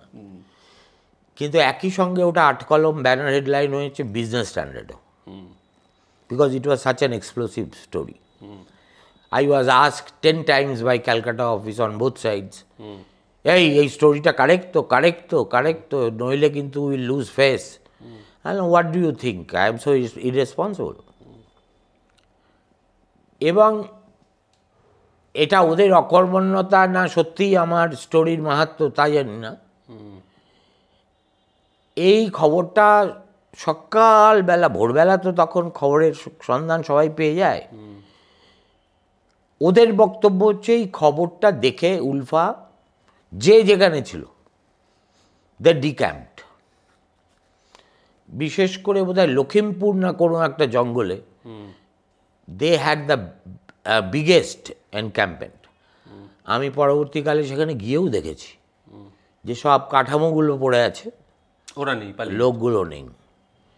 তা এই শাহাবুদ্দিন বলে একজন ছিলেন, ভিরুলেন্ট মানে বাট ভেরি স্কলারলি মুসলিম ফান্ডামেন্টালিস্টই বলবো, IFS ছিলেন। উনি লাগিয়ে দিয়েছিলেন চন্দ্রশেখরের কাছে। উনি বোধহয় সেন্ট্রাল হলে শুনেছেন বাঙালি এমপিরা আলোচনা করছে, গিয়ে জিজ্ঞেস করেছেন হোয়াট ইউ টকিং অ্যাবাউট, তো বলেছে এইরকম, in today's Anandabazar and business standard the story has appeared. বলে ইজ ইট? হ্যাঁ। ও গিয়ে সালা চন্দ্রশেখরকে বলে দিয়েছে। চন্দ্রশেখর আমাকে ডেকেছেন, প্রধানমন্ত্রী। আমি গিয়ে ঘরে মাথা এরম করে দাঁড়িয়েছি। উনি বলছেন, সুমান ইয়ে ক্যা হো গিয়া। উনি আমাকে ভালো করে চিনতেন, কেননা দিল্লিতে আমি খুব খেটে সাংবাদিকতা করতাম। কেমন আজকাল খাটনিটা উঠে গেছে। এবং one of the preconditions of getting stories was and still is your personal proximity to the man and the level of trustworthiness that you can instill in that source. ঈশ্বরের কৃপায় আমি এটা পারতাম, এবং আমি এর কথা তাকে, তার কথা ওকে, সোর্সেস সেড বলে এসব আমার গল্পে ছিল না। তো উনি তো জনতা পার্টির অধ্যক্ষ ছিলেন। উনি থাকতেন ওই সাউথ অ্যাভিনিউর কাছে একটা গলির মধ্যে ওর বাড়ি ছিল। সেখানে বহুবার গেছি, আর ওইটা ছিল actually the epicentre of opposition politics. আচ্ছা। চন্দ্রশেখর ওয়াজ ওয়ান পার্সন যাকে ইন্দিরা গান্ধী জমের মতো ভয় পেত। ঠিক আছে, এই যে বলা হয় না কংগ্রেসে ইয়াং টার্ক, এই ইয়াং টার্ক যারা এইসব ন্যাশনালাইজেশন অমুক তমুক মনে করেছিল, is a radical departure from জমিদারদের তোষণ করার নীতি, Chandrashekhar was the leader. There were some people Indira Gandhi both venerated as well as was very scared. Bhupesh Gupta, for example. Bhupesh বাবু ইন্দিরা গান্ধীর সেই বিলেতের বন্ধু। আচ্ছা। কিন্তু যখন রাজ্যসভায় এফোড় করে দিতেন, কে বলবে যে এরা একটু পরেই এই হাউসটা শেষ হলেই ইন্দিরা গান্ধী ডাকবে, আর ওখানে গিয়ে বসে বসে কফি খাবেন এবং নানা রকম আলবাল কথা বলবেন। ঠিক আছে, that was the relationship. পিলু Modi এইরকম মোটকা একটা লোক, দাঁড়ালে না থরহরি কম্প শুরু হয়ে যেত। আমরা পিলু মোদিকে সেভাবে দেখিনি। আমরা দেখেছি ইন্দ্রজিৎ গুপ্তকে, আমরা দেখেছি সোমনাথ চট্টোপাধ্যায়কে, চন্দ্রশেখরকে, মানে in their full prime, Atal Bihari বাজপেয়ীকে, এল কে আডবাণীকে, ইয়াঙ্গার জেনারেশনে অরুণ জেটলি, তারপরে আমাদের চিদাম্বরম, এরা আছে, কিন্তু ওই গ্র্যাভিটাস ছিল না। ও মানে আচ্ছা, ওই গ্র্যাভিটাস মানে একটা অটল বিহারী বাজপেয়ী দাঁড়িয়ে এক কথা বলছে, আমার ধারণা ওই যে সংসদ কক্ষের ঘুলঘুলিতে বসে থাকা চড়ুইটাও আর নড়ছে না। ঠিক আছে, এবং এটা যেমন পার্লামেন্টের ভিতরে সত্যি ছিল, it was equally true in a public address. আমি তো অটলের পিছন অনেক ঘুরেছি, এবং কিছু না হলে ওর 50টা জনসভা দেখেছি এবং কভার করেছি। হি ওয়াজ এ রেয়ারিটি, মানে অ্যান্ড যেটা আমার সবচেয়ে খারাপ লাগে সেটা হচ্ছে হিন্দি বলে তো কোনো ভাষা নেই। হিন্দি অ্যাকচুয়ালি, যে হিন্দিটাকে আমরা আজকাল হিন্দি বলে চালাই, সেটা হচ্ছে ইজ এ বলিউড হিন্দি। ঠিক আছে, হিন্দি আসলে একটা শাসকের প্রয়োজনে তৈরি একটা ভাষা, যেটা নানা বুলিড, খাড়ি বুলি, ব্রজ বুলি, দেশ বুলি, মাইথিলি, এইসবের একটা খিচড়ি ফিচড়ি আছে। কিন্তু যে হিন্দিটা হচ্ছে সনাতনী হিন্দি, সনাতনী শব্দটা উইদিন সিঙ্গল কোড আমার ব্যবহার নয়, ক্লাসিক্যাল হিন্দি যদি বলি, তুমি যদি ভুল করে কখনো সুমিত্রা নন্দন পান্থের কবিতা পড়ো, ঠিক আছে, তুমি বুঝবে সংস্কৃতাইজড হিন্দি কাকে বলে। এক্স্যাক্টলি ওই অটল বিহারী বাজপেয়ীর বক্তৃতা was a political version of সংস্কৃতাইজড হিন্দি, and so lyrical, এবং মেলিফ্লুয়াস, যে আনপড় লোকেও মানে উইল বি রিভেটেড। কথাটা বুঝাতে পারছি? সুতরাং এখনকার কথা আর বলছি না। না থাক, আপনার মানে চিরকালই লোকজনকে রাগিয়ে দেওয়ার বা রাগিয়ে দেওয়া না, offend করার আমার অফেন্ডও না, এগুলো সব রং সাবজেক্ট। আর কিন্তু তাহলে কথাই বলবো না। না, কিন্তু আমার বক্তব্য হচ্ছে I will ask him questions which he will not like to hear. You understand? Yeah, তুমি যে প্রশ্নটা শুনতে আগ্রহী হবে না এটা আমি জানি। ইন্টারভিউয়ার হিসেবে আমার কাজ হচ্ছে তোমাকে সেই প্রশ্নটাই করা। মমতাকে স্ট্রেট জিজ্ঞেস করেছিলাম, তুমি বিয়ে করনি কেন অন ক্যামেরা? এটা প্রশ্ন হলো? বলে ল্যাপেল খুলে চলে যাচ্ছে। তাহলে ওই ওই ওই শোনো হাত ধরে বসিয়েছি আবার। না না সুমনদা, আপনি এই ধরনের প্রশ্ন করলে আমি আর কথা বলবো না। আমি বললাম ঠিক আছে, একটা কথা বলো তুমি আমাকে, তুমি যে দল করো সেই দলে অবশ্য সবাই বলে ফিগারেটিভলি যে তুমি একমাত্র পুরুষ, বাকি সবাই নারী, ঠিক আছে? কিন্তু আমি সেটা মানছি না। কিন্তু তোমার তো একেবারে সূর্যোদয় থেকে মধ্যরাত্রি পর্যন্ত যাদের সঙ্গে তুমি থাকো তারা সবাই পুরুষ। বুঝতে পারছি না যে কোথা থেকে আসছে। হ্যাঁ, তা তোমার বাড়ি ফিরে রাত্রিবেলা নিজেকে নিঃসঙ্গ মনে হয় না? তখন কি মনে হয় না যে যদি বাড়িতে এমন কেউ থাকতো যে তোমার ফেরার প্রত্যাশা করছে, একসঙ্গে খাবে বলে অপেক্ষা করছে? হ্যাঁ, না আমার মা আছে। দূর, মায়ের কথা বাদ দাও। আমি বলছি একজন যুবতী বা যুবকের বাড়িতে ফেরার পরে যে সঙ্গ সে চায় সেটা মায়ের সঙ্গ নয়। আবার আপনি শুরু করে যান, আবার উঠে গেছে। এরকম তুর্কি নাচন নাচাতাম আমি ওকে। যাই হোক, ছাড়ো। আপনার তাহলে ওই ওই হেডলাইনটাও তো ইকুয়ালি লোকজনকে খেপিয়ে দিয়েছিল। কোনটা? 5 বছরে একবার জ্যোতি বসু সরকার। হ্যাঁ, না ওটা কিন্তু আমি ইয়ে করিনি, কোনো ঢপ দিইনি। কোট করেছিলেন। বাচ্চাগুলো সব একটা জাতীয় পতাকা হাতে নিয়ে, যেই জ্যোতিবাবুর কনভয় ঢুকেছে হই হই করে বলতে শুরু করেছে, জ্যোতিবাবু নমস্কার, 5 বছরে একবার। জ্যোতিবাবু নমস্কার, 5 বছরে একবার।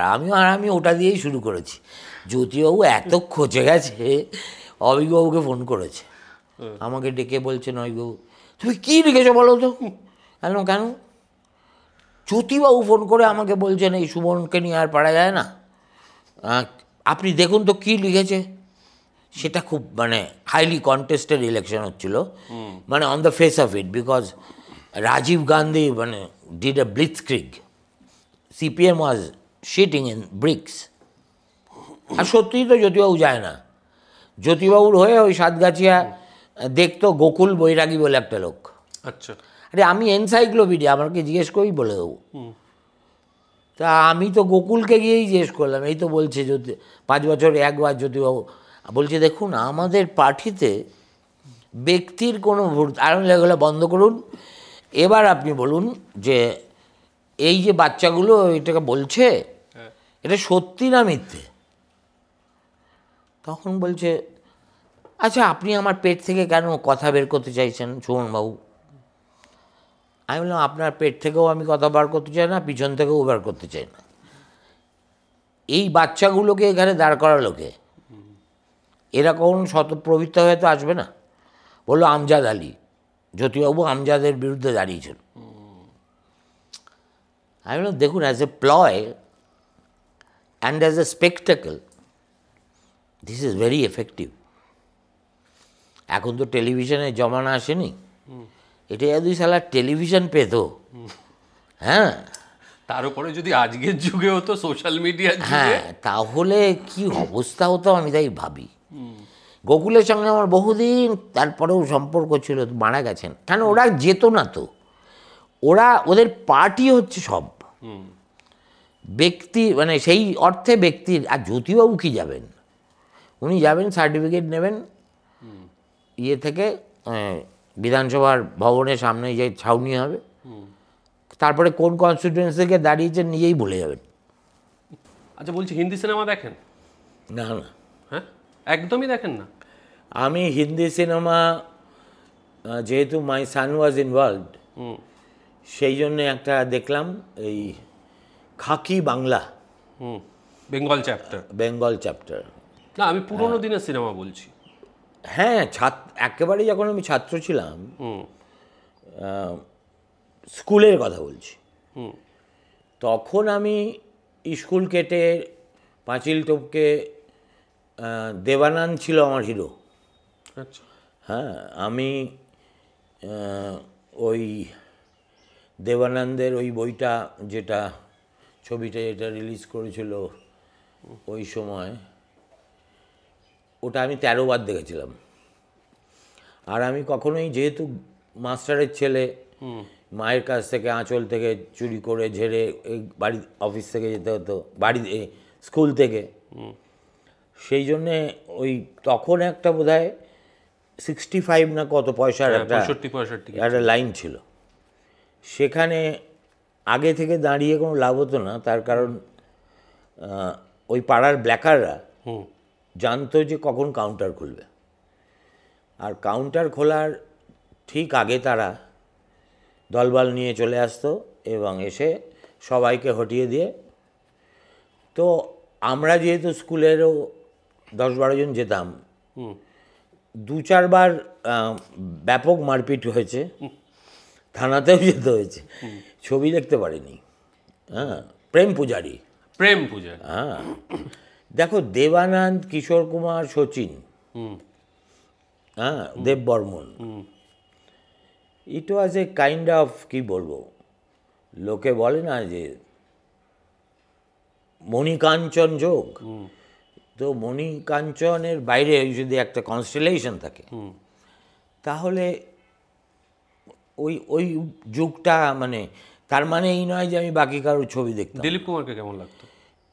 দিলীপ কুমারের আমি অ্যাজ হিন্দি ছবি দেখিনি, সাগিনা মাহাতো দেখেছি। সাগিনা মাহাতো অপূর্ব। আর দিলীপ কুমার ইজ এ জাত অভিনেতা, হুইচ আমার হিরো হওয়া সত্ত্বেও দেবানন্দ ওয়াজ নট এ জাত অভিনেতা। দেবানন্দ ওয়াজ মোর স্টাইল অ্যান্ড মোর রাজমাটাস। এবং তখন তো শাহরুখ খান আসেনি, জন্মায়নি, ফলত একটু টুপিটা একটু বেঁকিয়ে। আর আরেকটা গুণ ছিল ভদ্রলোকের, সেটা হচ্ছে he use to discover talents. এবং আমি শেষ পর্যন্ত দেবানন্দের আত্মজীবনীও পড়েছি, এত মোটা, তাতে একটা খুব ভীষণ বিরহের লাইন আছে, সেটা হচ্ছে জিনাত আমনের প্রতি ওই ব্লকবাস্টার ছবির পরে দেবানন্দের একটু দুর্বলতা জন্মেছিল।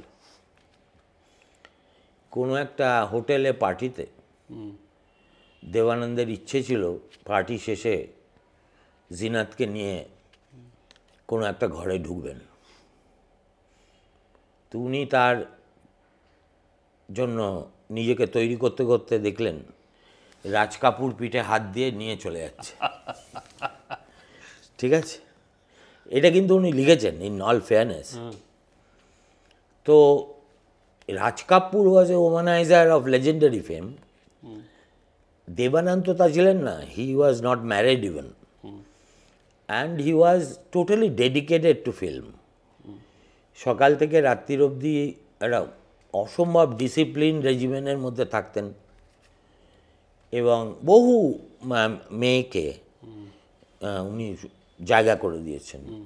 রাজ কাপুর যেমন সর্বগ্রাসী, হ্যাঁ, মানে তিনি ডিরেক্টর, তিনি প্রডিউসার, তিনি অ্যাক্টার, তিনি স্ক্রিপ্ট রাইটার, তিনি সব, খালি গানটা গাইতে পারেন না বলে কখনো মুকেশ, কখনো মান্না এদের লিপ দিয়েছেন, পারলে ওটাও করে নিতেন। সুতরাং রাজ কাপুর হচ্ছে আমার মতো, আমার বাংলা সিরিয়ালের মতো। আমি নাম দিয়েছি ওয়ান ম্যান আর্মি, হ্যাঁ, এবং সেটা খুব ডেলিবারেটলি দিয়েছি because I have indeed one man. আর সেই জন্যে রাজ কাপুর আমার রোল মডেল নয়, because he was not a journalist, কিন্তু ফ্যাসিনেটিং ক্যারেক্টার, এবং ওর ছবিগুলো আমি অনেকবার দেখেছি। এবং যেহেতু একটা চার্লি চ্যাপলিনের ছায়া থাকতো, ফলে মনে হতো যে, আর মুকেশের গান তো মানে অমরত্বের লেভেলে পৌঁছে গেছে। আমি দুজনের গান শুনি, একটা হচ্ছে Kishore Kumar, who I think is a genius of rarest of rare variety, কারণ উনি কারোর কাছে গান শেখেননি, কিচ্ছু শেখেননি, কিন্তু ঈশ্বর ওকে এমন একটা গলা দিয়েছিল এবং সুর ইত্যাদি। একটা ওই মেয়েটির নাম আমি ভুলে যাচ্ছি, রুমা গো ঠাকুর তার সম্ভবত কিশোরের পরে যাকে বিয়ে করেছিলেন তার মেয়ে। মধুবালা। হ্যাঁ, মধুবালা। না না, তারপরেও আরেকজন যে বাঙালি এখানে থাকতেন, তিনিও সাম গো ঠাকুরতাই হবেন। তো ওদের মেয়ে কিশোরকে বাবা বলেই ডাকত। তা ওরা কোনো একটা ফিল্ম থেকে পেয়েছিল যে তোমরা বাবাকে রাজি করাও, একটা রবীন্দ্রনাথের গান ওকে দিয়ে গাওয়াবো। তো যেই গেছে, গিয়ে বলেছে, ওনার হার্ট অ্যাটাক হয়ে গেছিলো কলকাতায় এসে, so he was resting in রুমাদিস হাউস। তা বলেছে, বাবা এই গানটা আপনাকে গেয়ে দিতে হবে তোমাকে। বলছে অসম্ভব, স্বরলিপি দেখে যে গান গাইতে হয় সেটা আমি গাই না। ওকে দিয়ে রবীন্দ্রনাথের গান গাইয়েছিলেন সত্যজিৎ, কেমন চারুলতায়, এবং তার জন্য প্রচুর কাঠখড় ওনাকে পড়াতে হয়েছিল। সম্ভবত ওনাকেই বম্বে যেতে হয়েছিল ফর রেকর্ডিং। এই জন্যে মানে দেখো, এরা কী ছিল জানো তো, মানে beyond there film persona, this people were characters. ঠিক আছে, আজকের এই সোকল্ড হিরো হিরোইন, ইনক্লুডিং আমি শাহরুখ খানের কথা বলছি, এদের মধ্যে যদি সামান্যতম একটা ক্যারেক্টার কেউ থেকে থাকে, দ্যাট ইজ সালমান। হ্যাঁ, বিয়ন্ড ফিল্ম একেবারে, যাই হোক, রদ্দি, লার্জার দ্যান লাইফ। না না, রদ্দি, কিন্তু লোকটা মালফাল খেয়ে লোকের উপর গাড়ি চালিয়ে দেয়। যোধপুর পার্কে, যোধপুরে গিয়ে না কোথায় গিয়ে হরিণ শিকার করে, তার জন্যে লাইফ থ্রেট। ঠিক আছে, ওকে তো বিষ্ণুইরা তো ওদের প্রাইম টার্গেট, এবং এখনো পর্যন্ত গিয়ে ক্ষমা চায়নি। ক্ষমা চাইলেই ঝামেলাটা মিটে যায়, কেননা লরেন্স বিষ্ণুয়ের আমি শুনেছি জেল থেকে ইন্টারভিউ, তাতেও পরিষ্কারই বলছে যে আমার কোনো সালমানদের উপর আমাদের কোনো রাগ নেই, কিন্তু উনি যেটা করেছেন সেটা আমাদের সম্প্রদায় জন্ম জন্মান্তরেও মানতে পারবে না। ফলে উনি যদি একবার এসে আমাদের ওখানে যে মন্দির আছে সেই মন্দিরে মাথা ঠেকিয়ে ক্ষমা চেয়ে নেন, খেলা শেষ হয়ে যাবে। আর এই হারামজাদা যাচ্ছে না। ঠিক আছে, তার মানে কি, তার মানে ছবির বাইরে চরিত্র হয়ে ওঠা একটা কিন্তু আলাদা ব্যাপার, যেটা উত্তম কুমার ছিলেন, একটা অরাজ ছিল যে মদ খেয়ে আজকে গিরিশ মুখার্জি রোডে ঢুকবেন না প্রিটোরিয়া স্ট্রিটে, কেউ জানতো না। ঠিক আছে, ঢুকলেও বেরোবেন কি না, বেরোলে কখন বেরোবেন। সুতরাং কিন্তু সেই চরিত্র সৌমিত্রর ছিল না। ঠিক আছে, কোনো একটা ছবিতে সৌমিত্র আর স্মিতা পাটিলও ছিল বোধ হয়, সত্যজিৎ রায়ের কোনো ছবি, আমি ছবিটার নাম ভুলে যাচ্ছি। শুটিং শেষে সত্যজিৎ রায় উপরের বাঙ্কে শুতেন, তখন তো এত এক্সপেন্সিভ কিছু ছিল না। উপরের বাঙ্কে উনি এরম করে শুয়ে আছেন, আর তলায় সৌমিত্র আরও দু একজন কো অ্যাক্টার বসে বসে মাল খাচ্ছে।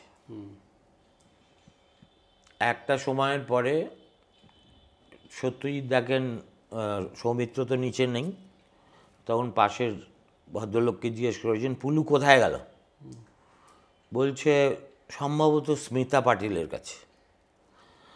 তখন উনি বলেছেন যে এক্ষুনি দৌড়ে যাও, ও পুলুর কম্য নয়, হ্যাঁ ওকে, ও মারাঠি মেয়ে, তাই অত্যন্ত মানে she has a distinctive character, চড়থাপ্পড় খেয়ে চলে আসবে কিন্তু পুলু, তোমরা গিয়ে ওকে রেস্কিউ করো, ঠিক আছে?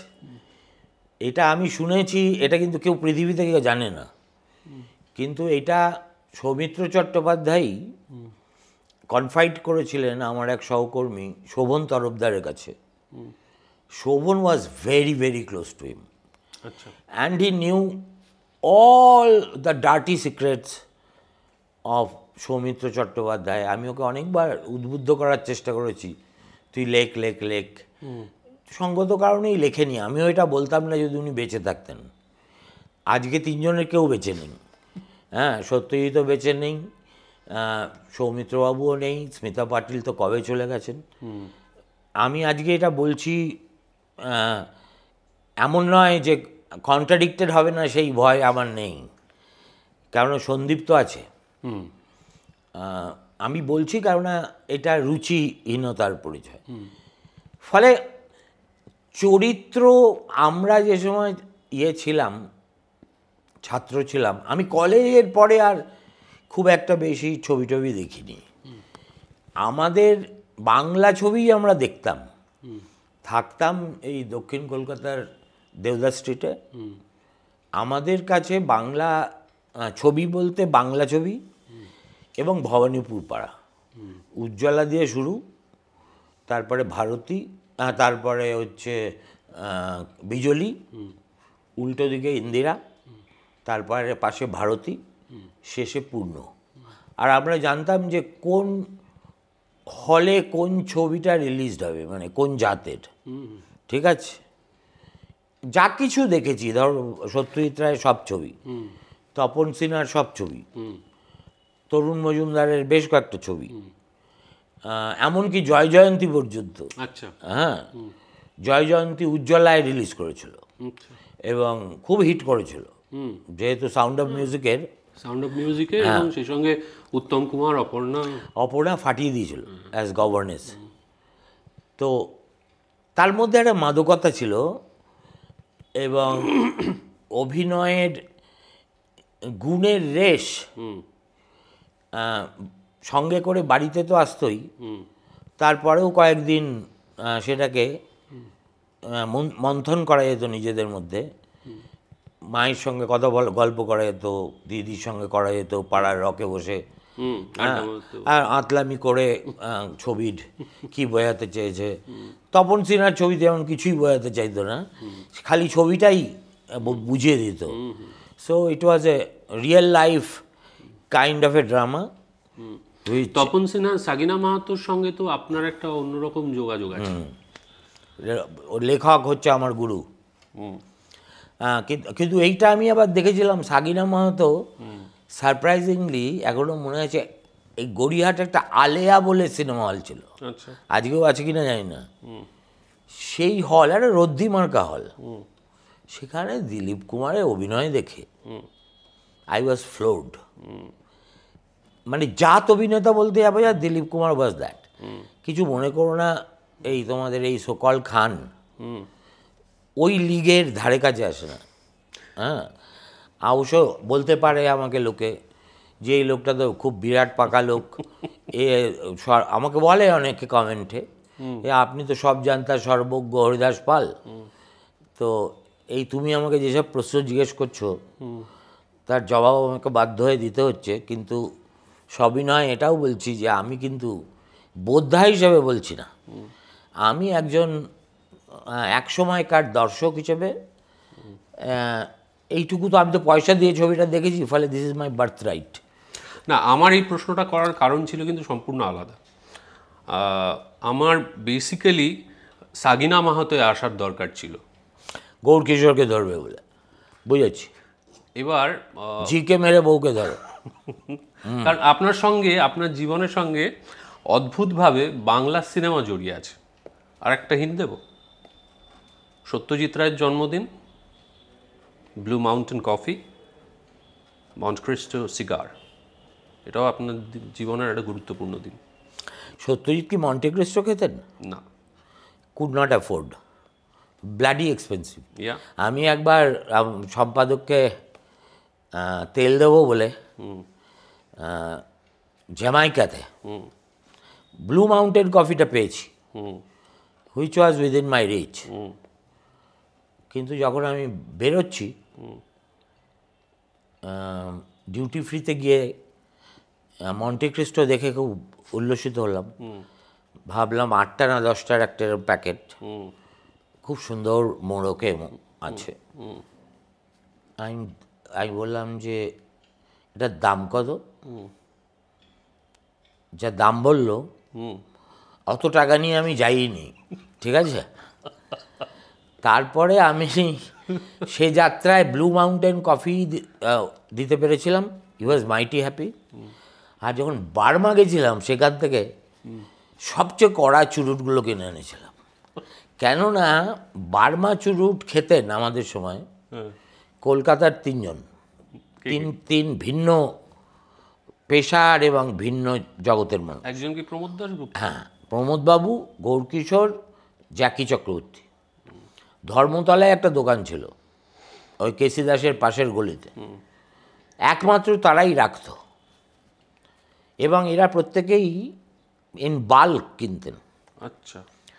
একজনের ফুরিয়ে গেলে আরেকজনের কাছ থেকে নিয়ে আসতেন। আমাকে এই কিছুদিন আগেই গৌরকিশোরের ছেলে বলছিলেন, আমি একটা বক্তৃতাতে গেছিলাম, যে আমার বিয়েতে যতীন চক্রবর্তী, কারণ আমাদের বাড়ির বিয়েতে তো উপহার ফুপার নিয়ে কেউ ঢুকতেই পারবে না। আচ্ছা। হ্যাঁ, মানে কোনো প্রশ্নই নেই। গৌরকিশোর নিজেই বিয়ে করেছিলেন বন্ধুদের কাছে চাঁদা তুলে, যারা আসতে চাও তাদের টাকা দিতে হবে, ঠিক আছে। অ্যান্ড অ্যাকচুয়ালি তারা টাকা দিয়েই এসছিল।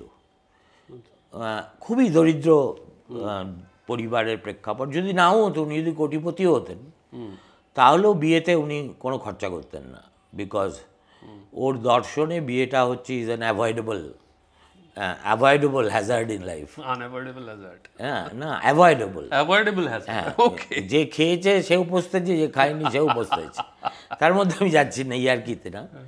আমাকে ওর ছেলে বলছিল যে জানো সুমনদা, আমার বিয়েতে চলে যাওয়ার সময় হঠাৎ আমাকে এই আপ্পা আপ্পা করে দেখি ডাকছেন যতীন চক্রবর্তী। আমি গেলাম, বললেন পকেট থেকে একটা ঠোঙার মতো বার করেছে, করে আমাকে দিয়ে বললেন যে এই শোনো, এটা তোমার জন্য না, তুমি হয়তো ভাবছো আমি কিন্তু কোনো উপহার আনিনি তোমার জন্য, কারণ আনলে গৌরবাবু আমাকে ঢুকতে দিতেন না, এটা হচ্ছে তোমার বাবার জন্যে। এই বিয়েটি সব মিটে যাক, তারপরে কোনো এক সময় ওনার মুড যখন ভালো থাকবে তখন তুমি ওনাকে এটা দেবে। আচ্ছা, ঠিক আছে। ছেলের বিয়েতে বাপ উপহার পাচ্ছে বর্মা চুরুট, ঠিক আছে, তাও জ্যাকি চক্রবর্তীর কাছ থেকে। আর গৌরকিশোর ঘোষ আর প্রমোদ দাশগুপ্ত রাজনৈতিক মতাদর্শের দিকে থেকে দেখতে গেলে নর্থ আর সাউথ পোলের চাইতেও fundamental differences, but at social level Bangali was different. আজকে বাঙালি কি আর বলবো, বাঙালি, আমি একটা বক্তৃতা দেওয়ার জন্য দেখছিলাম, মাতব্বরি করছিলাম, আমি ইতিহাসের ছাত্র, বিজ্ঞান দেখলেই ছিটকে যাই, যে আমি ভাবছিলাম আচ্ছা let me see whether DNA মিউটেটস।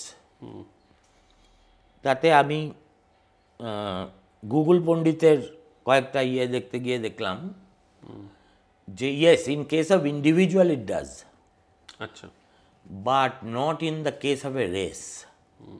হ্যাঁ, এটা দেখে একদিকে যেমন ভরসাও পেলাম, অন্যদিকে খুব আতঙ্ক হলো যে হোয়াট উই সেই in front of our eyes today এটা যদি সত্যি বাঙালির ডিএনএ হয়ে থাকে তাহলে বিপজ্জনক। আর আমি পরে ভেবে দেখলাম যে হয়তো যেহেতু রবীন্দ্রনাথ বলেছিলেন যে ওই যে সাধু তাবু পুত্রদের ধরে দাও সবে গৃহ ছাড়া লক্ষ্মী ছাড়া করে কেমন রেখেছো বাঙালি করে মানুষ করনি, বলেছিলেন বার করে দাও বাড়ি থেকে। তো সিপিএম এবং মমতা ব্যানার্জি যৌথভাবে perhaps unwitting joint venture they have succeeded in doing that, throwing all Bengali talents from their motherland.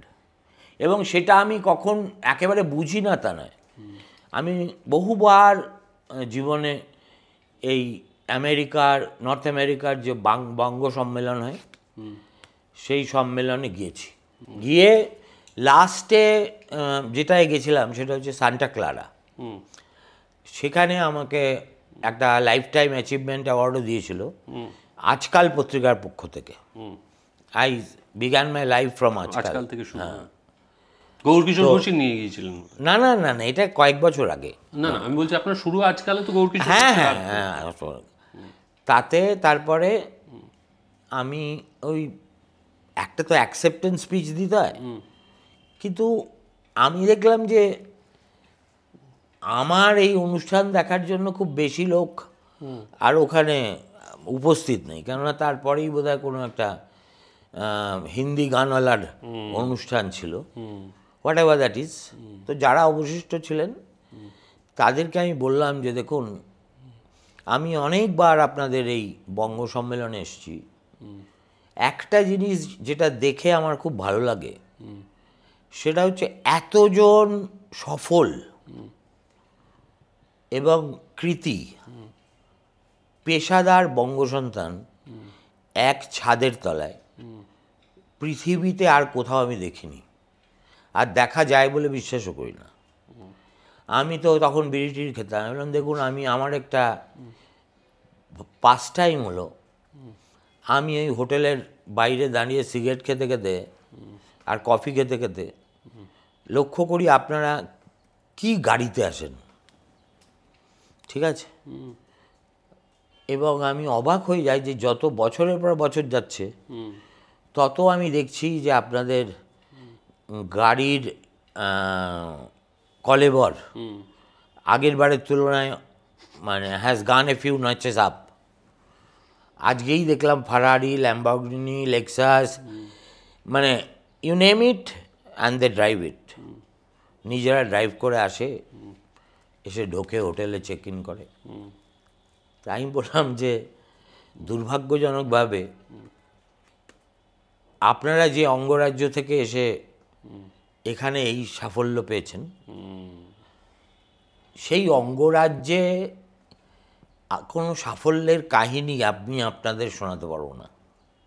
আমার বউ খুব ওভার এনথুসিয়াস্টিক হয়ে ওটা ছবি তুলেছে, ভিডিও করে ফেসবুকে দিয়ে দিয়েছে ওর টাইম লাইনে। আর আমার কোনো একজন বন্ধু লোক, তখন আমি এই সময় আছি, সেটা গিয়ে মমতা বন্দ্যোপাধ্যায়ের হাতে দিয়েছে, দিয়ে বলেছে দেখো দিদি, সুমনদা বিদেশের মাটিতে গিয়ে কিভাবে বাংলার বদনাম করছে।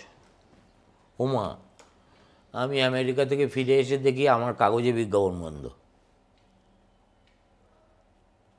ঠিক আছে, আর আমি এই প্রসঙ্গে যাচ্ছি না, ওর মধ্যে যেতে গেলে 1 ঘন্টা ছেড়ে দে, তুই যদি ধরে নে সারাদিন না 15 দিন ধরে আলোচনা করিস তাহলেও এই পর্বগুলো শেষ হবে না, কারণ রাজনীতিটা একটা অন্য বিষয়।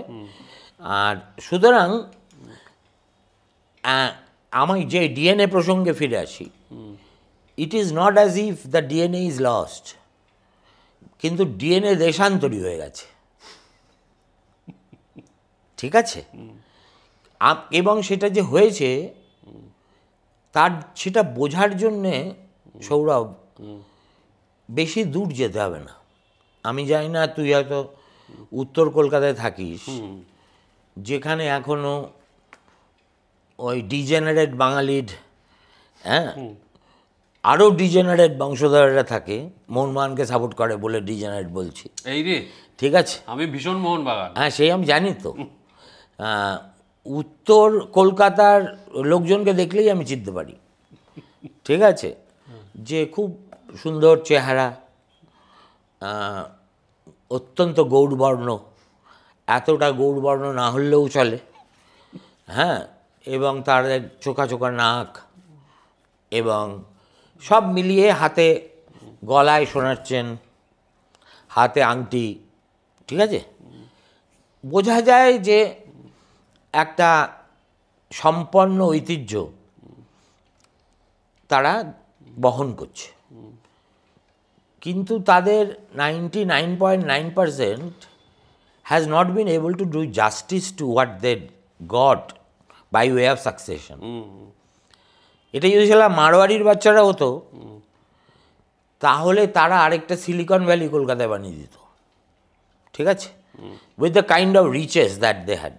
কারণ আমাদের একটা লাহাবাড়ির, বিরাট লাহাবাড়িতে আজকালের প্রথম অফিস ছিল, আজকাল বাড়ি বলে যেটাকে। হ্যাঁ, সেটা বোধহয় বড় লাহাদের মধ্যে রঞ্জি ট্রফি প্লেয়ার, ঠিক আছে, যেগুলো বড় বড় লাহাবাড়ি সেগুলো মানে ফ্যাবুলাস, কিন্তু এটাও কম ফ্যাবুলাস ছিল না, প্রাসাদোপম।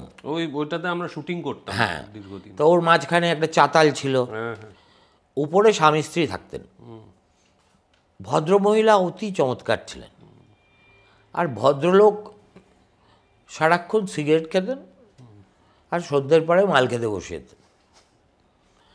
আমি বলতাম যে আপনি কি করেন? বলে সুমনবাবু, ভগবানের আশীর্বাদে আমায় কিছু করার প্রয়োজন হয় না। আমি বললাম তার মানে আপনার আত্মসম্মান বোধটাও নেই? স্ট্রেট, আমার কি যায় আছে তাহলে, আমি তো ওর ভাড়াটে নই, আমার কোম্পানি ভাড়াটে। তো বললো কেন এটা বলছেন? আমি বললাম দেখুন, এই তো সত্যজিৎ রায় জলসাঘর দেখেছেন? ও না, দেখিনি।